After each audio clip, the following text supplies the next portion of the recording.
Top 4 filmes onde o monstro é o casamento. Possessão. Ao retornar de uma longa viagem de trabalho, Mark descobre que sua esposa, Anna, quer o divórcio. Determinado a entender o colapso repentino de seu matrimônio, ele passa a persegui-la pela Berlim dividida pela Guerra Fria. À medida que as discussões do casal escalam para crises de violência e verbal, Mark descobre que o ressentimento e a podridão daquela união falida tomaram a forma de um segredo grotesco e visceral, escondido em um apartamento decadente. Fala pessoal, tudo bem? Sejam bem-vindos para mais um vídeo e hoje eu vou te mostrar o top 4 filmes onde os conflitos não ocorrem por causa de um vilão estereotipado, mas devido aos embates causados pelo e no matrimônio em si. Então já vai pegando logo seu bloquinho de notas, porque minha missão aqui sempre vai ser te passar uma lista de filmes que não estão sendo falados por todos os outros vídeos genéricos aqui do YouTube, certo? Mas antes disso, não se esqueça de fazer o triplo C, curtir, comentar e compartilhar.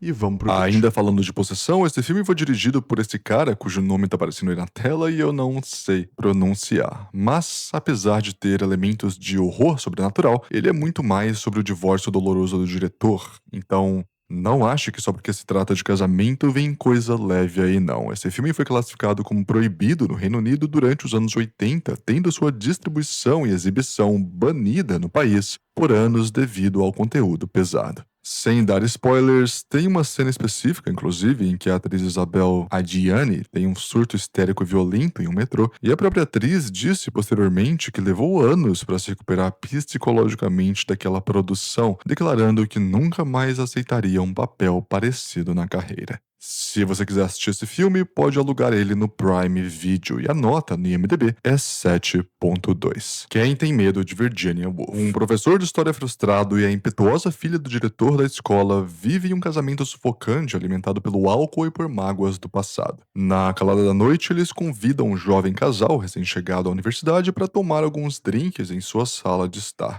O que deveria ser uma saideira casual logo se transforma em um jogo sádico de humilhação mútua, onde os anfitriões usam a intimidade de seu próprio matrimônio falido como arma para desestabilizar os convidados e destruir um ao outro. Dirigido por Mike Nichols, essa é uma das maiores e mais ácidas apresentações de um casamento em decadência da história do cinema. Os protagonistas, Martha e George, foram interpretados por Elizabeth Taylor e Richard Burton. Na época, eles eram um casal famoso e problemático e volátil em Hollywood, e as brigas regadas a álcool que eles encenavam na tela espelhavam muito do casamento real deles fora dos estúdios. Esse é um dos pouquíssimos filmes na história do cinema a ser indicado em todas as categorias em que era elegível no Oscar, 13 indicações no total. Além disso, todo o elenco principal, os 4 atores que aparecem no filme, foram indicados em suas respectivas categorias também, e Elizabeth Taylor, inclusive, conhecida como uma das mulheres mais deslumbrantes do mundo, engordou cerca de 13 quilos e usou maquiagem pesada para parecer 20 anos mais velha, cansada e desleixada para o papel. Mas tudo isso valeu a pena porque ela levou o Oscar de melhor atriz. Se você quiser assistir esse filme, pode alugar no Prime Video e a nota no IMDb é 8. Relatos Selvagens. Em meio à opulenta festa de celebração de seu casamento, a noiva Romina descobre que seu recém-marido, Ariel, a estava traindo com uma das convidadas presentes no salão. Encurralada pelo verniz social do evento e em choque com a quebra do pacto conjugal, ela decide abdicar do papel de esposa perfeita. Então, diante de amigos e familiares atônitos, Romina transforma a própria recepção em um tribunal caótico de vingança psicológica e retaliação contra o noivo. E aqui a gente rouba um pouquinho na lista, já que esse filme não é somente um filme, ele é composto por 6 diferentes contos, e o conto específico que se trata sobre o casamento é o último. Esse filme teve produção dos irmãos Agustín e Pedro Almodóvar, o lendário diretor espanhol, que, encantado pelo roteiro, fez questão de colocar sua produtora para financiar e dar visibilidade internacional ao projeto. Então, se você tem um apetite insaciável por histórias intensas, irônicas e divertidas, cara, esse filme é mais do que obrigatório. Como disse, o conto que retrata o casamento é o último, mas absolutamente todos os outros também são divertidíssimos e igualmente brilhantes. Se quiser assistir a esse filme, ele tem na HBO Max e a nota no IMDb é 8.1. Melancolia. Uma mulher tenta celebrar seu casamento em uma luxuosa festa organizada por sua irmã na isolada propriedade da família. No entanto, o peso esmagador das expectativas sociais do matrimônio e a falsidade dos rituais familiares desencadeiam nela uma crise de depressão paralisante que sabota a noite de núpcias. Enquanto a união desmorona em poucas horas, as irmãs precisam lidar com uma ameaça muito maior, um planeta gigante em rota de colisão iminente com a Terra. Esse filme se passa na maior parte do tempo, se não o tempo inteiro, dentro de um casamento, mas ele trata principalmente sobre depressão. Então, o diretor Lars von Trier teve a ideia para esse filme durante uma sessão de terapia enquanto tratava sua própria depressão profunda. Nessa sessão, seu terapeuta lhe explicou que pessoas severamente deprimidas tendem a manter a calma em situações de desastre real ou apocalipse porque elas já esperam o pior de todas as ocasiões, elas já esperam que o pior aconteça o tempo inteiro, enquanto as pessoas, entre aspas, normais entram em pânico. E o engraçado é que essa é a premissa exata da dinâmica entre as irmãs no filme, que reagem de formas completamente diferentes no dia do casamento de uma delas, quando descobrem que uma colisão de um planeta com a Terra está para acontecer. Se você quiser assistir esse filme, tem como alugar ele no Prime Video,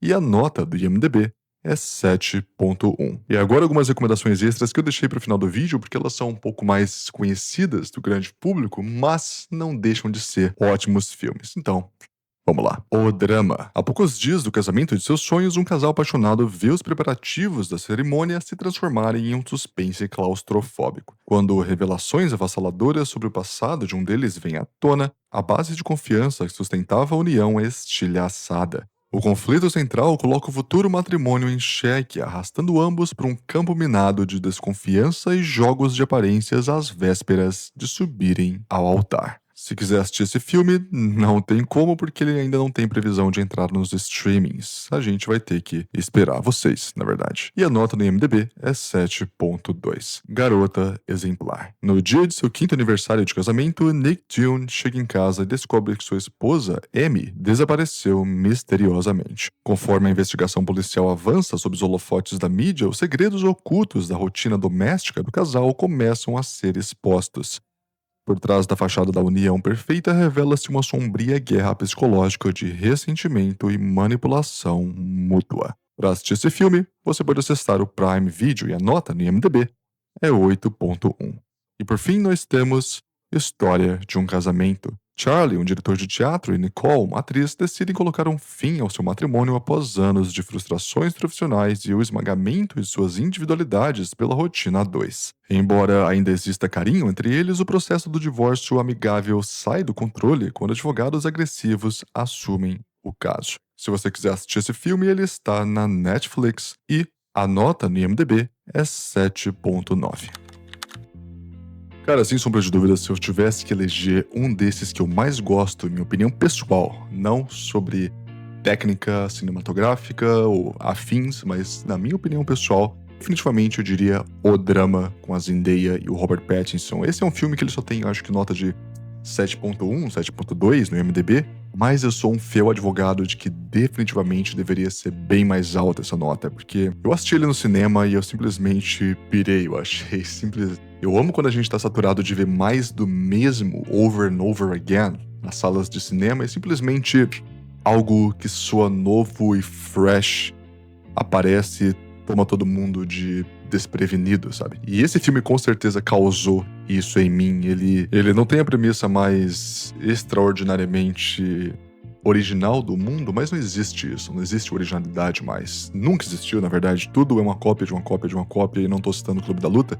Realmente, a criatividade, a criação de forma geral, ela utiliza-se de coisas que foram feitas no passado e remodela elas ao seu modo, a visão do diretor, do escritor. Todos nós estamos escalando os ombros de gigantes que vieram antes de nós. A genialidade desse filme não é ele ter reinventado a roda, mas simplesmente ele ter juntado dois conceitos completamente diferentes em um único contexto. O segredo específico da Zendaya, que eu não posso dizer aqui, senão seria um puta spoiler. Mas assistam esse filme e tirem suas próprias conclusões. Eu acho incrível como ele subverte a questão de que Ao mesmo tempo que tá todo mundo julgando a personagem da Zendaya por ela ter pensado e planejado até certo ponto fazer uma determinada coisa que é obviamente, justificadamente vista como uma das piores coisas que alguém poderia fazer na sociedade ocidental. Todos eles estão cometendo em algum momento do filme atos atrozes, ridículos e até certo ponto, talvez,